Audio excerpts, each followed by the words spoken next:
Welcome, welcome, welcome. My name is Lana Labonte, and I am here to support, uplift, and inspire, and hopefully that empowers you to be the best version of you that you're meant to be. We're continuing on with Chapter 3 of The Invitation by Oriah Mountain Dreamer. Let us begin with the fear. It doesn't interest me how old you are. I want to know if you will risk looking like a fool for love, for your dreams, for the adventure of being alive. Tell me about the times you have played the fool, risking it all to follow the flame of desire. I can ask and listen without judgment, for I too have been the fool. I fell in love with the man who looked like everything I had ever imagined I wanted. Tall, with dark, thick hair and soft and brown, intelligent eyes, his open face and muscled body shining with strong, gentle masculinity. And how he made me laugh at a time when I desperately needed the laughter. My days were filled with sitting at the bedside of a friend who was in a coma on the brink of death. And he filled my nights with tender love-making, wrapping his arms around me when I awoke crying out and reaching to pull my friend back from the precipice in my dreams. All my usual cautions about how fast and how far to open my heart and my life to any man evaporated in the heart of desire that reached for him. Both hands open, whispering, "Live." I held nothing back. I risked it all. I let myself love and be loved deeply. And 8 months later, I stood with empty arms, an ache like a shard of glass in the center of my chest, my bank account depleted, my pride shattered. I was the fool. The hard part of feeling the fool is a little different for each of us. How would you finish the sentence? The worst thing anyone could say about me is... For me, the worst thing anyone could say is that I have been stupid, easily duped, not savvy enough, or quick enough to see things clearly. And I was stupid enough to give him money, to talk of marriage and having more children, to let him move into my home close to my sons. It makes me cringe to admit it. It doesn't matter how it happened or why I didn't see the warning signs. The end, even though it was I who declared it, left me numb. But I was still here, breathing, though embarrassed and exposed. I had shown the depth of my hunger. I was revealed to the world as a woman of deep, untidy passions that could override my usual ability to be an astute judge of character and to make carefully thought-out decisions. I was the fool, and I would do it all again. I would not trade one moment of the loving for the assurance of a predictable outcome or protection of my pride. For I learned to discern between heat and the warmth of real intimacy, between power and passion, between intensity and love. I discovered the wholeness of my longing for a mate, the need for a friend, brother, and partner where I had sought only a lover. I learned that being the fool will not kill me. Why then do we fear it so much? Sitting on the subway one afternoon, I hear someone weeping and wailing softly. "Help me. Won't someone please help me?" It takes me a moment to locate the source of the sound. A tall woman leaning against one of the doors, tears streaming down her face.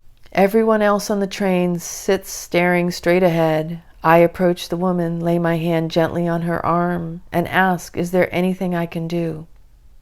Later, when I have gotten her the assistance she needs, fellow passengers crowd around me on the platform asking questions, anxious to know, will she be okay? I am surprised. It isn't that they didn't care. They were afraid. Afraid of getting involved in something they could not control. Something unpredictable that might call attention to or embarrass them. What if the woman had started screaming at me or lashed out in some way when I had offered help?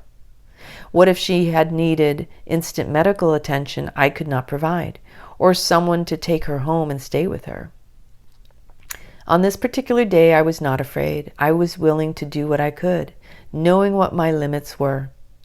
My desire to respond to the world around me, to simply do what I am able to do with what is right in front of me, was for a moment larger than my fear of making a mistake, of being the fool. Often this is not the case. I don't want to know how old you are. Your age tells me how long you have lasted, but not what you have made of the precious time you have been given. Lasting, enduring is not enough. Tell me of the times you've taken a risk and how you greet your fear. Do you bully or shame, cajole or argue reasonably, or simply seek numbness in overwork or alcohol, or the chaos of emotional drama? Fear is part of being alive. Sometimes when we are in a dangerous situation, fear can be life-preserving.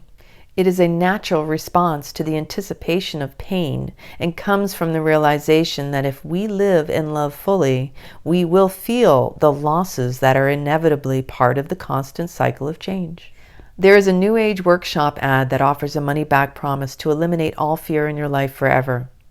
I asked someone who had attended the workshop if you really could get a refund if you told the facilitators that you had experienced fear after the seminar. She told me that the participants had been warned that they might experience the illusion of fear after they took the course, but that it could not be real fear. I do not think denial of fear will give us freedom from it. Sitting in the marriage counselor's office with my husband, I clasp my hands together and squeeze hard. I have told him I am leaving. He sits, shoulders rounded, as if by a great weight, silently begging me to stay. The counselor asks if I would be willing to postpone my decision to leave for 3 months. In the silence that follows, each moment stretches to infinity. Every sense is sharpened. I can smell the leather of the sofa and my own sweat. Hear the three of us breathing and the clock ticking softly on the table. I see my mouth open, lips dry, and hear the single syllable leave my mouth and echo around the room, bouncing off an emptiness inside my chest. This is what fear is like. No. Something inside me explodes in a great silence that eats all sound as the word settles over us like ash after the fire of devastation. What surprises me the most in the moments that follows is that the world continues. We are still there in the room, the wall standing, the sound of the traffic beginning to drift back through the terrible silence, the next breath being taken, in the undeniable pull of life continuing. I have less than $1,000. I need a job, an apartment, and good affordable daycare, and I need it all fast. The unknown yawns before me. I know only that I am leaving, that I will not leave my sons, nor will I take them away from their father. I do not know if the aloneness will be bearable, if I will fall flat on my face. But the longing is larger than the fear, the desire more fierce than the pain. My second husband is a good man. We did not have a bad life. It was simply not my life. I had to leave the life I had built and go forward to meet the life for which I longed. Each time I follow my deepest desires, fear is there, wringing her hands, cautioning me with her litanies of what-ifs. I do not try to counter with reasonable arguments about acceptable risks. I no longer try to shame myself into action with admonishments to stop being the wimp, nor do I pretend to be unafraid. I simply move in the direction I have chosen to go, taking care to do the things I know will help me keep the fear at a level that allows me to continue to feel it and yet still keeps me moving. I put myself to bed early, eat well, sit with friends, take long walks by the lake. I have learned that doing things the hardest way provides no currency to be traded for greater future rewards. Several years ago, I ran a women's retreat where each woman was given an opportunity in ceremony to surrender 7 things she held as precious in her life. 7 ways of seeing herself or being seen by others. The intent of the ceremony was not to devalue those things we treasure. Many of the things surrendered have value. Being a good mother, a loving friend, a diligent worker, a talented artist, but often we have inherited someone else's view of who we are or should be. And sometimes, although we may ourselves hold these values, their dominance in our lives in a particular form does not allow us to live out other aspects of what we love and who we are. The deepest desires of the soul are rarely concerned with the practical details of mortgage payments, pension plans, prior commitments, past honors, or others' opinions. Minutes before the ceremony, one woman asked me if I could reassure her that she would not leave her marriage if she chose to surrender her attachment to material wealth and to be seen as the good and patient wife. No, I told her. There is no such guarantee. If there were, there would be no point to doing the ceremony.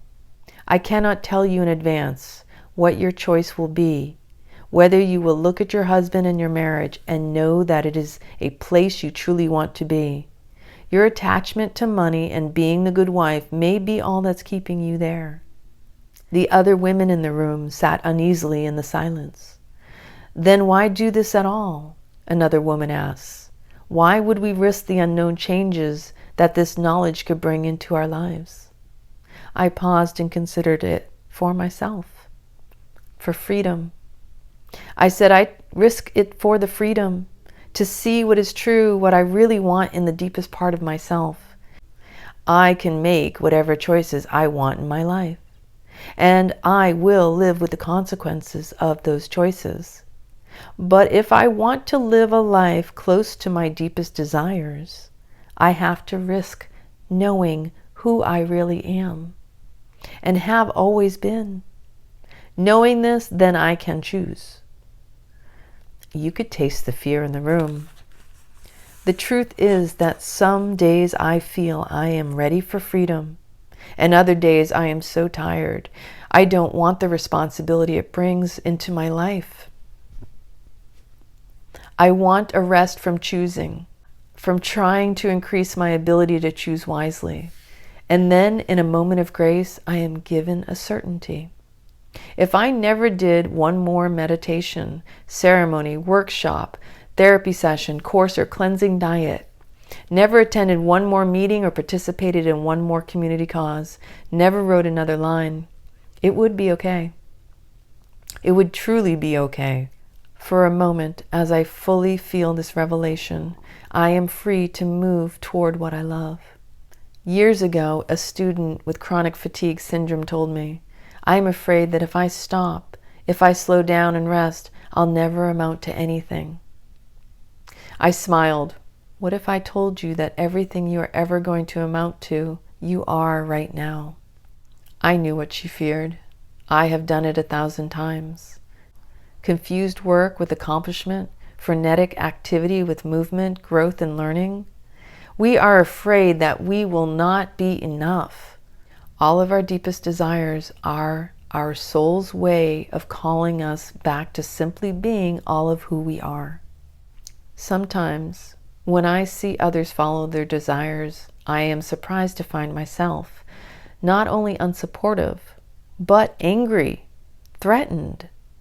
If I have convinced myself that lack of money and the needs of those dependent upon me are the reasons why I cannot risk doing work that is more consistent with my soul's desires, the woman or man who makes such a change and finds ways to meet obligations similar to mine without financial resources beyond mine challenges my certainty that I have no choice. Ironically, I find myself at moments clinging to a belief in my own powerlessness, a belief that will let me off the hook of responding to my soul's desire. Those who chose a different response threaten the seamlessness of my self-deception. Desire seeks to push the edge in the places where we have drawn a line in the sand that says, this is where I will not go. This is what I will not risk. And what is easy for one may be hard for another. Wherever we have drawn the line, the risk of crossing it feels very real. We risk failing to fulfill our desires, being exposed for our deepest yearnings. We risk mistaking one desire for another, only to arrive at fulfillment held in the arms of disappointment. Certain that we ache for time apart, we may walk away from another only to find our yearning unmet in aloneness.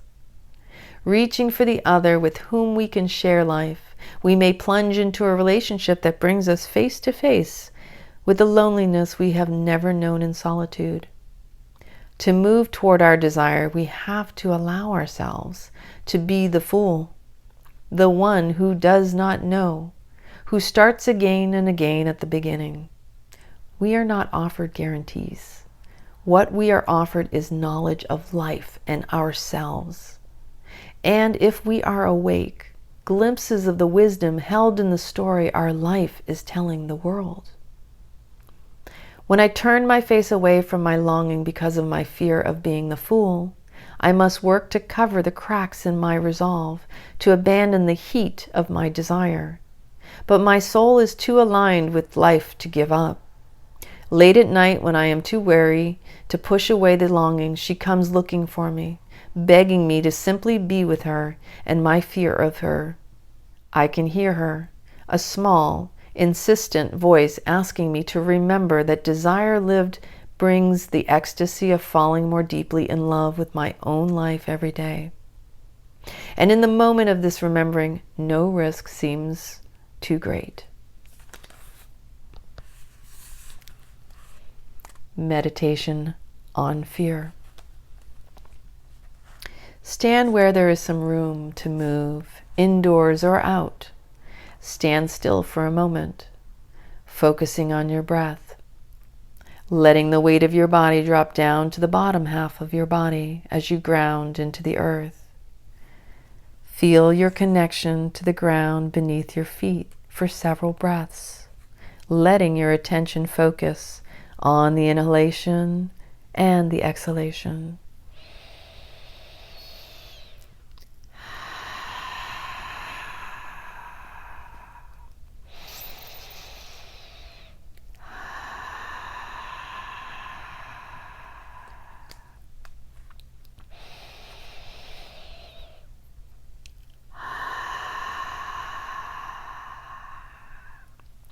Now, think of something you deeply desire in your life.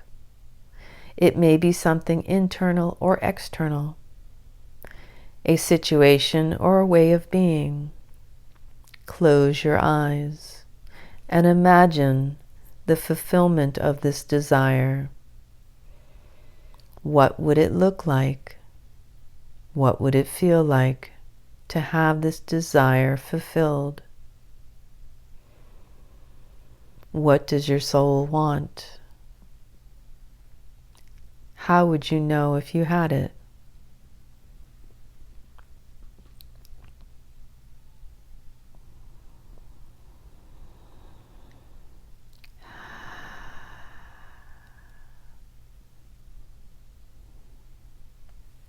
Now, open your eyes and pick a spot you can see in front of you.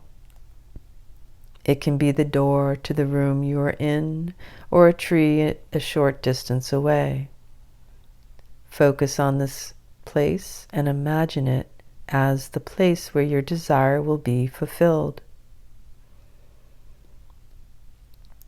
Then slowly, aware of how your weight shifts from one foot to the other, how your muscles and bones move, take a step toward this spot, holding an image in your mind of your desire being fulfilled in this place.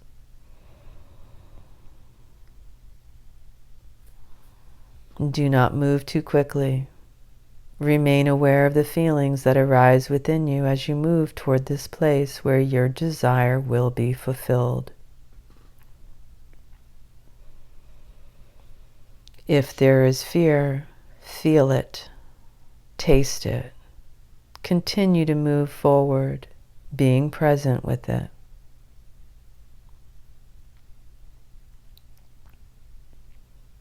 Notice the fear or the absence of fear. Neither search for it nor push it away. Simply notice it and keep moving slowly forward, feeling the fear and remembering the desire you are moving towards. If you are stopped by the fear, wait.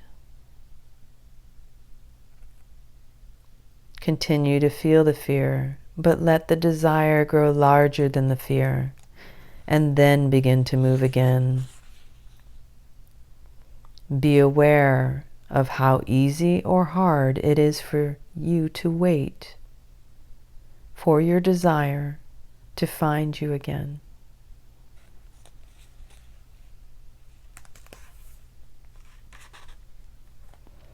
Be aware of how tempting it is to try not to feel the fear and move more quickly toward your desire.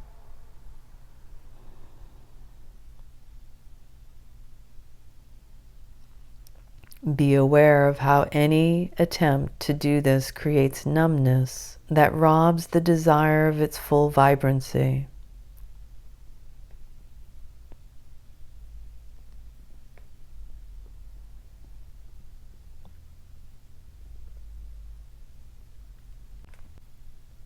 When I do this meditation, I am often surprised to find myself less fearful or more fearful than I had anticipated.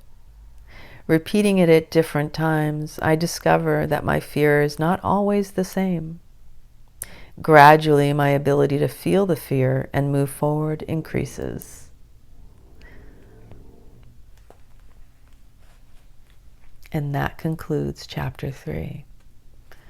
You can come back to each of these chapters and repeat the meditations as I have time-stamped them in the comments and the descriptions.